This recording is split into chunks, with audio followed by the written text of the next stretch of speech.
राधे राधे, जय श्री कृष्णा। दोस्तों, आइए मैं भगवान के बारे में आप लोगों को कुछ बताती हूँ कि जितना फल एक साधु 24 घंटे में राम राम करके पाता है, उतना ही फल एक किसान 2 ही बार राम राम कह देता है तो उसको मिल जाता है। आपको इस कहानी के माध्यम से मैं ये बातें समझाती हूँ। एक बार नारद जी पृथ्वी लोक पर भ्रमण करने आए हुए थे, तो वह एक मंदिर में पहुँचे। वहाँ देखिए एक साधु महाराज बैठ के राम राम किए जा रहे हैं, बड़े आनंद से भगवान को भजे जा रहे हैं। तो नारद जी को बहुत प्रसन्नता हुई और वो विष्णु भगवान जी के पास गए। कहे, हे प्रभु, वो साधु तो आपका नाम बड़ी प्रेम से ले रहा है और 24 घंटा राम राम करता है। तो विष्णु भगवान कहे, हाँ, हमको भी प्रसन्नता हुई है। मैं उसको वर देता हूँ कि उसकी जो भी मनोकामना हो पूरी हो। मैं उसके भजन से बहुत प्रसन्न हूँ। फिर नारद जी एक किसान के पास गए। वो खेतों में हल चला रहा था और उसी टाइम उसकी पत्नी खाना लेके आई थी। वो किसान पसीनों से भीगा हुआ था और आया अपनी पत्नी के पास पसीना पोंछ के और 2 बार करुण भरी आवाज़ में हे राम पुकारा और फिर भगवान को प्रणाम करके भोजन ग्रहण कर लिया। विष्णु भगवान को उसके 2 ही बार राम राम कहने में इतनी ज़्यादा प्रसन्नता हुई कि वो खिल उठे और कहे कि मैं तुम्हारे भजन से बहुत ही प्रसन्न हूँ, तुम्हारी जो भी इच्छा हो वो पूरा हो। अब नारद जी को भगवान के इस न्याय में कुछ समझ नहीं आया कि हाँ, ये कैसा न्याय है। तो नारद जी के मन में तो कुछ पछता नहीं है। वो पूछ ही दिए कि हे प्रभु, ये कैसा आपका न्याय है कि जो 24 घंटा आपको भजा है उसको भी आप कहे हैं कि जाओ तुम्हारी सारी इच्छा पूरी हो, मैं प्रसन्न हूँ तुम्हारे भजन से।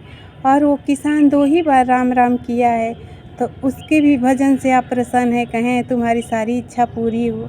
ये कैसी न्याय है आपकी। तो विष्णु भगवान कहे, ठीक है, मैं आपके प्रश्नों का उत्तर दूंगा, लेकिन इसके पहले मैं आपको एक कार्य सौंपता हूँ।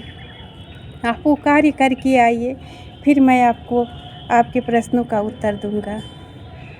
विष्णु भगवान क्या किए, एक कटोरे में तेल भर के दे दिए नारद जी को और कहे कि हे नारद जी, इस कटोरी को लेके और पूरा ब्रह्मांड का चक्कर लगाइएगा और देखिएगा कि इस कटोरे से एक बूंद भी तेल गिरने ना पाए, नहीं तो आपका कार्य असफल हो जाएगा।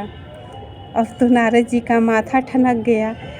कहे, ये कौन सा कार्य प्रभु दे दिए हैं, लेकिन प्रभु की इच्छा है तो करना ही पड़ेगा। चलो, अब तो पूरा ध्यान लगा के और नारद जी उस कटोरे पे रखे थे कि एक बूंद भी तेल ना गिरने पाए, प्रभु जी बोले हैं। और यही ध्यान लगा के पूरा ब्रह्मांड का चक्कर लगा लिए। लगा के विष्णु भगवान के पास पहुँचे और कहे, हे प्रभु, आपका कार्य पूरा हुआ, अब आप मेरे प्रश्नों का उत्तर दे दीजिए। तो विष्णु भगवान मुस्कुराने लगे और कहे कि हे नारद जी, आपके प्रश्नों का उत्तर मिल गया। तो नारद जी को कुछ समझ नहीं आया। कहे कि ये कैसे प्रभु, मुझे तो पता ही नहीं चला और आप कह रहे हैं कि मेरे प्रश्नों का उत्तर मिल गया।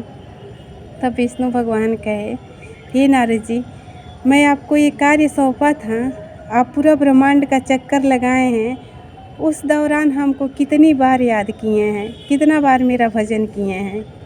अब तो नारद जी का बोलती बंद हो गया। वो तो कहने लगे, हे प्रभु, आपने कहा था कि ध्यान से देखना कि एक बूंद भी तेल ना गिरने पाए, तो मेरा तो पूरा ध्यान उसी पे था कि एक बूंद तेल ना गिरने पाए, प्रभु ने कहा है, तो मैं आपको तो भजना भूल गया। तो उसी पे प्रभु जी मुस्कुराने लगे और कहे कि ये बताओ, वो किसान तो दिन भर सारा गृहस्थी का काम करता है, अपना घर गृहस्थी संभालता है, खेतों में हल चलाता है, उसके बाद से अपने बीवी बच्चों को देखता है, पूरा कार्य करता है, और उतना कार्य करके भी वो हमको 2 बार याद करता है। आप तो 1 बार भी नहीं कर पाए, वो हमको 2 बार याद करता है।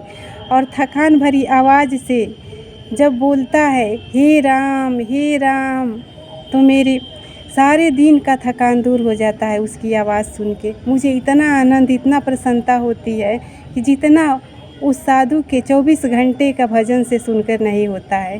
क्योंकि उस साधु का तो वही कार्य सौंपा गया है कि तुम 24 घंटे राम राम करते रहो।